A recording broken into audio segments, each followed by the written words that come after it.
Mardi 11 novembre, c'est l'heure de la revue de presse sur votre chaîne GCT Magazine Télévision. Mesdames et messieurs, bienvenue. Au sommaire de cette revue de presse, procès Rossi Mukendi, enfin on connaît le verdict. On débute notre revue de presse avec Forum des As qui titre la commissaire supérieure Karine Lokieso condamnée à la prison à perpétuité. C'est la fin d'un long feuilleton judiciaire qui était au centre de toutes les attentions.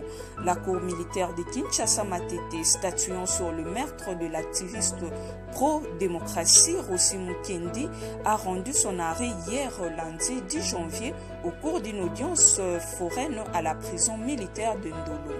Les juges ont condamné la commissaire supérieure adjointe Karine Lokieso à la servitude pénale à perpétuité, assortie de 10 ans de sûreté incompressible. La cour militaire de Matete a reconnu la major Karine Lokieso coupable du meurtre de cet activiste de droits de l'homme qui a été tué par balle réelle le 25 janvier 2018 à Kinshasa, alors qu'il participait à une manifestation pacifique organisée par le comité laïque de coordination CLC en sigle. Les juges de cette juridiction l'ont aussi reconnu coupable des infractions de violation de consignes. À la suite de la prononciation de la dégradation, le militaire commis à la police d'audience ont dépossédé, séance tenante, major Karine Lokieso de ses galons. Ils ont, sous le regard satisfait de partie civile, enlevé le grade de major sur les épaules de sa tenue kaki bleue de la police nationale congolaise. 115 000 $ de dommages et intérêts, considéré comme l'auteur du tir qui a entraîné la mort de Rossi Mukendi, le brigadier en chef Gérard Tokis Kumbo a écopé de la même peine que Karine Lokieso. Les juges n'ont pas retenu contre lui l'infraction de violation de consigne. La Cour a aussi prononcé sa dégradation. Cette juridiction a condamné par contumace le garde du corps de Karine Lokieso, l'APG Franco Bivoila en cavale.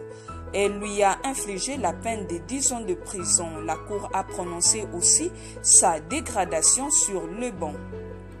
Tous ces officiers condamnés et l'État congolais sont astreints à payer l'équivalent en francs congolais de la somme globale de 115 000 $ américains au parti civil au titre de dommages et intérêts. Pas de grâce présidentielle pour le condamné. Les acteurs de la société civile et les partis civils ont salué cette décision de la justice. Ils promettent de veiller à ce que Karine Lokieso et les autres personnes condamnées ne puissent bénéficier d'aucune mesure de grâce présidentielle. Fustigeant un arrêt trop sévère, la commissaire supérieure adjointe Karine Lokieso compte interjeter appel contre cette décision prise par la cour militaire de Kinshasa Matete. C'est l'un de ses avocats, Maître Willy Kaluma, qui l'a affirmé au cours d'une interview accordée à la presse au terme de cette audience. Pour lui, la décision a été mal rendue. Nous allons procéder par la voie de recours telle que la loi le prévoit devant la haute cour en délai 5 jours. C'est devant les juges supérieurs que nous allons faire voir que la décision a été mal rendue.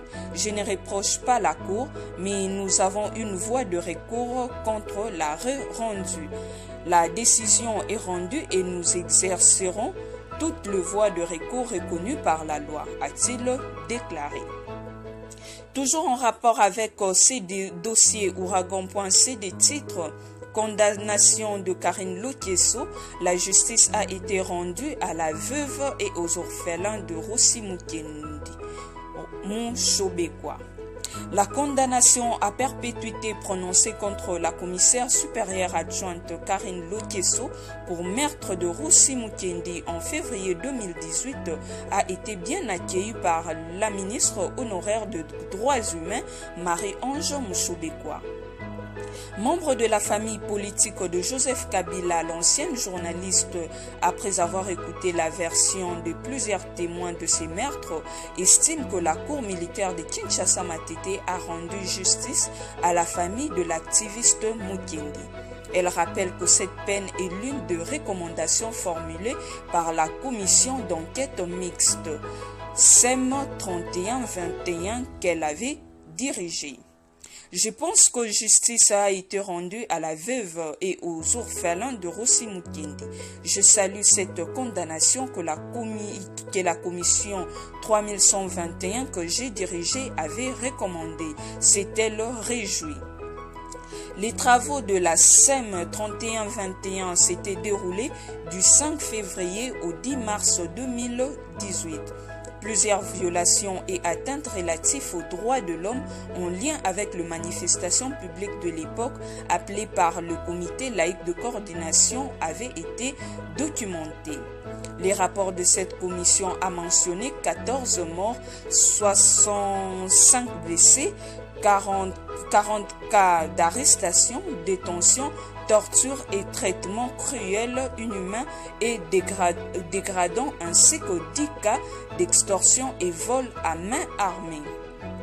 Pour les journées du 31 décembre 2017 et 21 janvier 2018, il a été rapporté à la SEM 3121 que plusieurs paroisses ont été prises d'assaut dès les premières heures par des policiers, militaires et agents de sécurité lourdement armés, allant jusqu'à empêcher certains chrétiens à accéder dans les églises, dont d'ailleurs certaines, selon la commission Mouchobekwa, ont été carrément scellées par les agents de la police sans aucune décision judiciaire. Pour contribuer à la lutte contre l'impunité, la SEM 3121 avait souhaité que ces rapports constituent une base d'enquête judiciaire à l'encontre de présumés auteurs et complices de violations et atteintes de droits de l'homme. Après plusieurs mois de procès, la justice militaire a rendu son arrêt le lundi 10 janvier 2022. La commissaire supérieure adjointe Karine Lokesso a écopé d'une servitude pénale à perpétuité assortie de 10 ans de sûreté incompressible pour meurtre de Rossi Mukendi. RDC, l'artiste musicienne Mbiliabel adhère à l'UDPS Tshisekedi, peut-on lire sur Factuel Promo. L'artiste musicienne congolaise Marie-Claire Mboyo Moseka, connue sous le surnom de Mbiliabel, a officiellement adhéré au parti présidentiel l'Union pour la démocratie et le progrès social UDPS Tshisekedi. Selon elle, son adhésion a pour objectif de soutenir le chef de l'État congolais Félix Tshisekedi. Je suis heureuse d'adhérer à ces partis, nous sommes derrière lui. Nous apportons notre soutien pour qu'il dirige le pays d'une bonne manière. Je suis contente d'être accueillie, a déclaré la chanteuse. Pour rappel, Mbiliabel avait été présenté à la cellule de l'IDP située dans la cité des anciens combattants à Kinshasa, capitale de la RDC. De son côté, Politico.cd nous informe RDC, Soudan du Sud vers la suppression de visas pour les ressortissants de deux pays. La République démocratique du Congo et le Soudan du Sud vont bientôt ouvrir leurs frontières sans visa en faveur de leurs deux peuples respectifs, a déclaré à la presse l'ambassadeur Albino Aboug, envoyé spécial du président Salva Kiir du Soudan du Sud. Au sortir de l'audience que le président de la République, Félix Antoine Tshisekedi Tshilombo, lui a accordé lundi dans la soirée à la Cité de l'Union africaine. L'émissaire du président Salva Kiir a fait savoir que cette manière de procéder va permettre aux peuples de deux pays d'exercer leur commerce sans beaucoup de contraintes au niveau de frontières. Pour l'ambassadeur Aboug, la RDC et le Soudan du Sud disposent de beaucoup de ressources et c'est le moment pour que celles-ci soient exploitées pour les bénéfices de leurs deux peuples. Ajoutons que les deux chefs d'État vont se rencontrer très bientôt, soit en RDC, soit au Soudan du Sud, en vue de la finalisation du projet.